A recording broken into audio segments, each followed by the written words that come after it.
नमस्कार। कैसे हैं आप लोग? और जो चुपचाप बैठे हैं वो कैसे हैं? सभी का ठेका आपने ले रखा है। अरे मैं तो उनसे पूछ रहा हूँ जो चुपचाप बैठे हैं वो कैसे हैं, क्योंकि चुपचाप रहने वाला अपने जीवन में समस्या लाता है, चुपचाप रहने वाला लोगों के जीवन में समस्या लाता है, चुपचाप रहने वाला पूरी दुनिया के लिए समस्या हो। एक आदमी ने कहा साबित करके बताओ, तो मैंने उसे एग्जाम्पल दिया कि तुम घर पर जाओ, तुम्हारी बीवी एकदम चुप है, तो समस्या कम होने वाली कि बढ़ने वाली? तो चुपचाप रहने वाला समस्या लेकर आया कि नहीं आया? राइट। अभी पुलिस वाला जैसे रंधावा साहब आए थे, अभी वो आकर कहे चोरी हो गई, किसने की? तो जिसने नहीं की वो बोलेगा मैंने नहीं की। समस्या किसके ऊपर आएगी? तो चुपचाप रहने वाले के जीवन में समस्या आएगी नहीं आएगी? पूरी दुनिया की मेडिकल साइंस ने इतनी प्रोग्रेस कर ली है कि शरीर के हर अंग में कैमरा डालकर देखा जा सकता है कि शरीर में चल क्या रहा है, लेकिन पूरी दुनिया का कोई भी साइंटिस्ट इस बात पर नहीं पहुंच पाया कि एक आदमी के मन में क्या चल रहा है। कुछ लोग यहाँ पर बैठे बैठे खेत पर जाकर आएंगे, कुछ दुकान पर जाकर आएंगे, कोई थाईलैंड घूम कर आएगा, कोई अपनी प्रेमिका के पास जाएगा, बैठे यहीं पर रहेंगे। लेकिन अगर आपके मन में कुछ चल रहा है और अगर आप बोलेंगे नहीं, तो सामने वाला कभी समझ नहीं पाएगा कि आपके चाहते क्या है, आपके मन में चल क्या है। जब मैंने आपसे पूछा कि आप कैसे हैं, कुछ लोगों ने जवाब नहीं दिया, तो मुझे ऐसा लग रहा है कि इसकी बीवी ने इसको मारा होगा। मैं कुछ भी सोच सकता हूं। तुम या तो बोल दो तबीयत ठीक है कि खराब है, अगर तुम बोल दोगे तो प्रॉब्लम नहीं होगी। हम जिस टॉपिक पे हैं उसका नाम है क्या? Game change. गाने की तरह करोगे तो नहीं होगा। गेम चेंज के लिए हेलीकॉप्टर शॉट मारना पड़ता है। Game change. Hello, game change करने के लिए तैयार है क्या? और दुनिया के हर गेम को चेंज करने के लिए जिस पॉइंट को लिखा जाता है यह है सेल। दुनिया का एक व्यक्ति का नाम बता दो जिसने अपने जीवन का गेम चेंज बिना सेल के कर दिया। लेकिन लोग सेल की परिभाषा नहीं समझ पाते। कुछ लोग सोचते हैं कि सेल सामान को ही करना पड़ेगा, कुछ कहते हैं कि सेल केवल वस्तुओं को करना पड़ेगा, सर्विस को करना पड़ेगा, कुछ लोग कहते हैं वादों को सेल करना पड़ेगा। लेकिन सेल की डेफिनेशन में अगर हम इंटरनेट को खंगा लें तो हजारों तरह की डेफिनेशन अलग अलग तरह के लोगों ने दी है। लेकिन एक साधारण आदमी जो ये समझता है, मुकेश कोठारी जैसा, उसकी लहजे में सेल का मतलब सीधा सीधा है मूल्य के बदले, यानी किसी कीमत के बदले वस्तु और सेवाओं का आदान प्रदान किया जाता है तो वो सेल कंप्लीट हो जाती है। और अगर इस सेल को,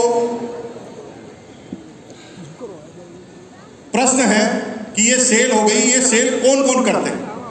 अभी कुछ लोगों को लगता है कि बिजनेसमैन सेल करता है, कुछ लोगों को लगता है कि जो इंश्योरेंस वाला है सेल करता है, कुछ लोग कहते हैं बैंकर सेल करता है। लेकिन आज मैं एक ऐसी बात आपको बताने जा रहा हूं जो आपको हो सकता है अचंभे में डाल दे। दुनिया में किसी भी व्यक्ति के जीवन में अपनी जेब में अगर 100 रुपए भी आते हैं तो उसका परिणाम सिर्फ सेल ही होता है। 95% लोगों को पता ही नहीं कि वो सेल कर रहे हैं। वो अपने आप को मान रहे हैं कि मैं सेल नहीं कर रहा हूं, लेकिन हो सेल ही रही। एक व्यक्ति का नाम बता दो जो बिना सेल के अपने जेब में 10 रुपए भी ला सके। फर्क सिर्फ इतना है, कुछ लोग अपने टारगेट के लिए सेल करते हैं, कुछ लोग लोगों के टारगेट के लिए सेल करते हैं। एक व्यक्ति से मैंने पूछा, एक रेलवे इंजीनियर मेरी सेमिनार में आया, उसने मेरे से कहा मैं तो रेलवे का एम्प्लॉय हूं, रेलवे का इंजीनियर हूं, मैं कहां सेल कर रहा हूं? तो मैंने उससे कहा कि तेरा रेलवे क्या कर रहा है रे बेटा? रेलवे सेल ही कर रहा है, और रेलवे ने अपनी सेल के लिए ही तुझे रखा है, क्योंकि रेलवे की ट्रेन टाइम पे चले इसलिए रेलवे ने तुझे इंजीनियर बनाया है। इसका मतलब रेलवे जो अगर सेल कर रहा है तो उसका एक एक दायरा, एक एक व्यक्ति सेल के लिए ही काम कर रहा है। एक आदमी ने कहा कि मैं बैंकर हूं, मैं क्या सेल कर रहा हूं? तेरा बैंक क्या कर रहा है? एक व्यक्ति कहता है मैं रिलायंस में जॉब कर रहा हूं, रिलायंस क्या कर रहा है? हेलो, फर्क सिर्फ इतना सा है, कुछ लोग खुद के लिए सेल कर रहे हैं और कुछ लोग लोगों के लिए सेल कर रहे हैं। और अमीर बनने का एकमात्र तरीका है, आज के बाद खुद की सेल चालू कर दो। जब तक आप लोगों की सेल चालू करते रहेंगे तब तक आपको सेलेरी मिलेगी। ये भी सेल से निकला है। हेलो, क्या मिलेगी? सेलरी नहीं, सेलेरी। वहां पर भी सेल ही निकलता है। आगे चलते हैं। कौन लोग जो है वो सेल में सक्सेसफुल होते हैं?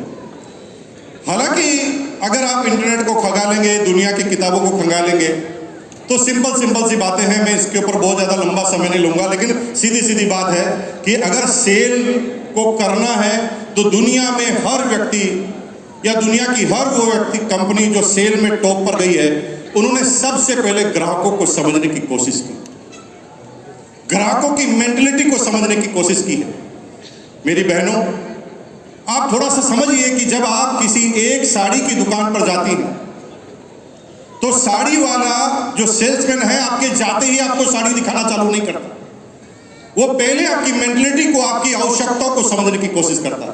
नमस्ते भाभी जी, बहुत दिनों में आए, चाहे पहली बार भी आए तो डायलॉग यही है, बहुत अच्छा स्टॉक आया है। थोड़ा सा आपको कूल डाउन करने के बाद वो धीरे से आपसे पूछता है, भाभी जी किस उपलक्ष्य में साड़ी ले रहे हैं?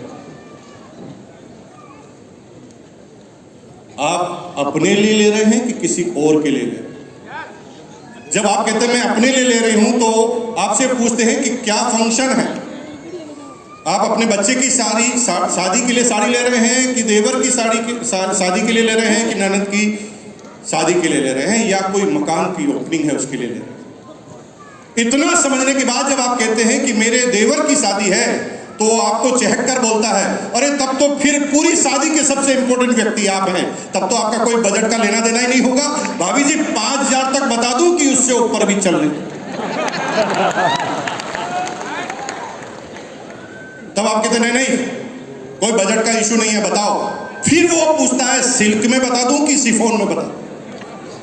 इतनी बात क्लियर होने के बाद एक सेल्समैन साड़ी पर हाथ लगाता है और हम कहते हैं गामा ओरिजिनल खा ले जिंदगी बदल जाए। नहीं चलेगा, पहले जरूरत को समझना पड़ेगा। और जब तक किसी की आवश्यकताओं को समझे बगैर किसी प्रोडक्ट का डेमोन्स्ट्रेशन करोगे तो आप उस प्रोडक्ट के अंदर 100% फेल होने की संभावना रखते हैं। ग्राहकों की रुचि जरूरत इसी से जुड़ी हुई है। तीसरे पॉइंट पे आ जाते हैं।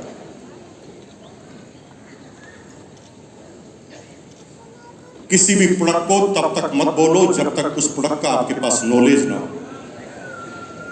क्योंकि दुनिया में राय देने वाले 1000 व्यक्ति मिलेंगे। अगर किसी आम आदमी से पूछो कि भाई वजन बढ़ गया है, कम होना है, क्या करना पड़ेगा, तो वो कहेगा भूखा रहना चालू कर। और जब आम व्यक्ति की तरफ बात करोगे तो प्रोडक्ट कभी सेल होंगे ही। आपको एक एक्स्ट्रा ऑर्डिनरी, एक स्पेशलाइज्ड पर्सन की तरफ बात करनी पड़ेगी सेल करने के लिए, और कुछ ऐसी जानकारियां शुरुआत में रखनी पड़ेगी जो उसने जीवन में कभी सुना। जैसे एक व्यक्ति ने कहा मैं बहुत मोटा हो गया हूं, क्या करना पड़ेगा, तो आप सीधा कह सकते हैं खाना खाना बंद कर दे। और दूसरा तरीका यह है कि आप उसे बताएं कि सर ये मोटापा होता है कैलोरी इन कैलोरी आउट। जब वो पहला वर्ड सुनता है तो वो आपको बहुत ध्यान से देखता है कि ऐसे वर्ड वो सुन रहा है, और तब वो आपको स्पेशल प्राणी मानना चालू करता है। और जब किसी व्यक्ति पर आपको बिलीव होता है तो आप अपने जीवन को न्यौछावर करने के लिए तैयार हो जाते हैं। हेलो, आइए नेक्स्ट।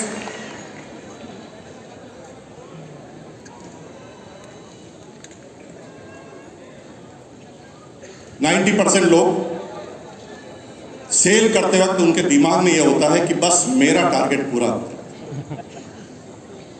इतने का माल बेच दूंगा, इतने का मेरा कमीशन आ जाएगा, या इतना सेल करा दूंगा तो मेरी ये पिन आ जाएगी।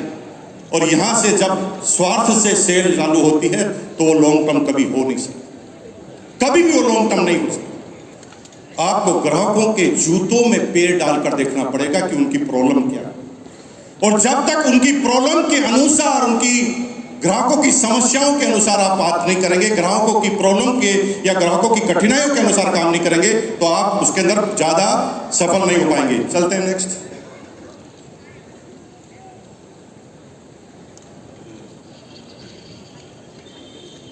दुनिया की हर कंपनी आज इस संभावित लिस्टों पर काम करती है। दो तरीके हैं, एक तो वो जिनको आप जानते हैं, एक वो जो अभी जानते नहीं लेकिन संभावित। और जब तक इन संभावित लिस्टों को हम तैयार नहीं करें तब तक हम आगे नहीं बढ़ पाएंगे।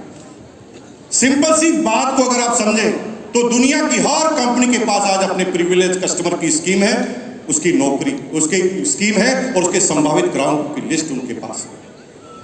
कल कहां जाना है उसकी लिस्ट वो आज बना लेते हैं।